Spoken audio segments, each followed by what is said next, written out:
YouTube! With everything that happened in Charlottesville on August 11th, 2017 and thereafter, I thought it would be interesting and insightful to get into the mind of a white supremacist or neo-Nazi in America. I have to say though, not much is really going to surprise you. Who they are on the outside is who they are on the inside. They're pretty straightforward that way. But to get into it, they have a lot of fear that is continuously fueled both by things they hear and every time they see someone that they consider a threat.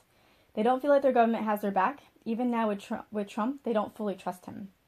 But they really don't trust anyone, sometimes not even each other.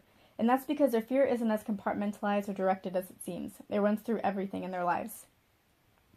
They're not afraid of being replaced, as they say. They're afraid of disappearing, or maybe that's just two different ways to say the same thing. But they feel like they're fading away, not being acknowledged, and that they will disappear and no one will notice or remember them.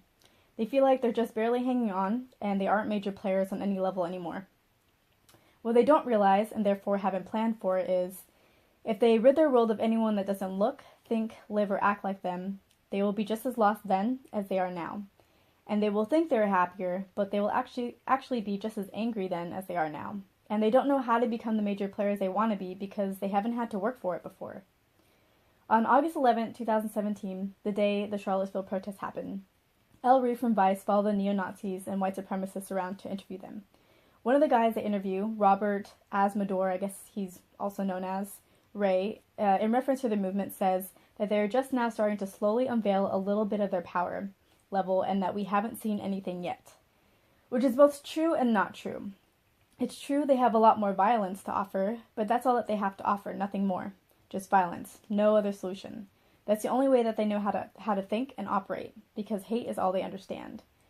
Which in some ways is a good thing, surprisingly, because most of them, not all of course, don't have the ability to move up the ranks in politics or government. They just can't get past their hate enough to fake being nice to someone that they are at a very deep level against. In terms of what we can expect from them, in the United States at least, are more attempts to protest in various parts of the country. But it'll be a lot more short-lived than you may think. Their movement will get buried pretty quickly, and they basically will disappear just like they truly fear. They will become irrelevant. If I had to put a timeline on it, I'd say they'd be mostly buried within 3 to 5 years, no more than 10.